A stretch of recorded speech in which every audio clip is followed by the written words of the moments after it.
नमस्कार, स्वागत आहे तुम्हा सर्वांचं आपल्या यूट्यूब चॅनलवरती. संजय गांधी निराधार अनुदान योजनेतील लाभार्थ्यांसाठी आजच्या दिवशी 15 ऑगस्ट स्वातंत्र्य दिनानिमित्त सगळ्यात मोठी खुशखबर, सगळ्यात मोठी आनंदाची बातमी तुमच्यासाठी आलेली आहे.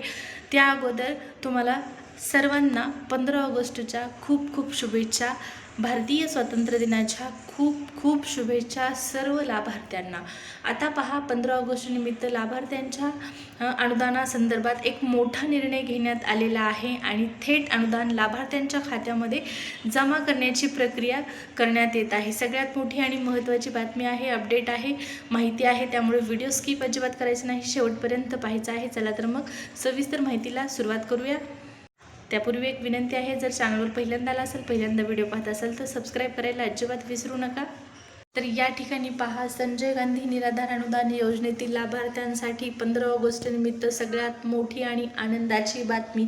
लाभार्थ्यांच्या खात्यामध्ये 5,000 रुपये जमा करण्यात येत आहेत. कोणत्या लाभार्थ्या म्हणजे काही लाभार्थ्यांना यापेक्षा जास्तसुद्धा अनुदान जमा झालेलं आहे. कुणाला 6,000 रुपयेसुद्धा अनुदान जमा झालेलं आहे. आणि आत्ताची ही सगळ्यात मोठी आणि महत्त्वाची माहिती तुम्ही जाणून घेत आहात. नेमकं हे वितरण कोणतं आहे? हे वितरण 2 महिन्यांचं आहे का फक्त? तर या ठिकाणी पहा, हे वितरण 2 महिन्यांचं नसून संजय गांधी निराधार अनुदान योजनेच्या लाभार्थ्यांच्या दर महिन्याच्या हप्त्या व्यतिरिक्त हे अनुदान जमा करण्यात येत आहे. होय, बरोबर आहे.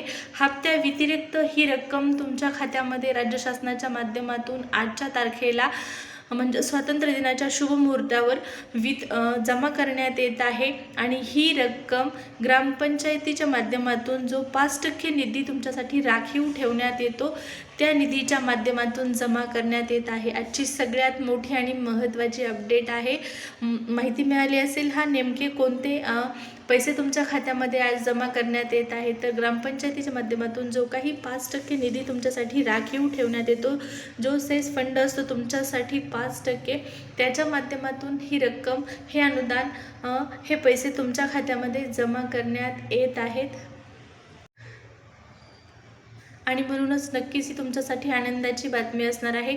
हप्त्या व्यतिरिक्त ही रक्कम तुम्हाला आज मिळणार आहे. सर्व ग्रामपंचायतीच्या माध्यमातून हे वितरण प्रक्रिया सुरू झालेली आहे की नाही हे चेक करायचं आहे. बऱ्याच ग्रामपंचायतीच्या माध्यमातून, ग्रामसभेच्या माध्यमातून हे वितरण आज करण्यात आलेलं आहे. तुमच्या गावाच्या ठिकाणी हे वितरण सुरू झालेलं आहे का हे सुद्धा तुम्हाला चेक करायचं आहे. पहा, सरकारकडून अनुदान येतं, पण बरेच लाभार्थी असतील यापासून वंचित राहतात. त्यामुळे तुम्हाला स्वतः जाऊन चौकशी करायची आहे. आणि हे अनुदान वितरण सुरू झालेलं असेल तर तुम्हाला सुद्धा हे मिळू शकतं. आता राहिला प्रश्न, नोटिफिकेशन आलेली आहे, मात्र जुलै ऑगस्टचं वितरण झालेलं नाही निराधार योजनेतील इतर लाभार्थ्यांना. कोणत्या लाभार्थ्यांना? विधवा महिला भगिनी, वृद्ध पगार योजनेचे लाभार्थी आणि श्रावण बाळ योजनेचे लाभार्थी. तर या लाभार्थ्यांची वितरण प्रक्रिया सोमवारपासून सुरू होण्याची शक्यता नाकारता येत नाही. आज सुट्टी आहे आणि उद्या देखील रविवार असल्या कारणाने हे वितरण लांबणीवर पडण्याची शक्यता आहे. मात्र सोमवारपासून वितरण प्रक्रिया सुरू होण्याची शक्यता आहे. त्यामुळे अजिबात काळजी करू नका. आणि हा निधी तुमच्या ग्रामपंचायतीमध्ये ग्रामसभेच्या माध्यमातून जमा केला जात आहे की नाही याची सुद्धा चौकशी करायला विसरू नका. व्हिडिओ आणि माहिती आवडली असेल तर जास्तीत जास्त लाईक आणि सबस्क्राईब करा. भेटूया पुढच्या व्हिडिओमध्ये. धन्यवाद.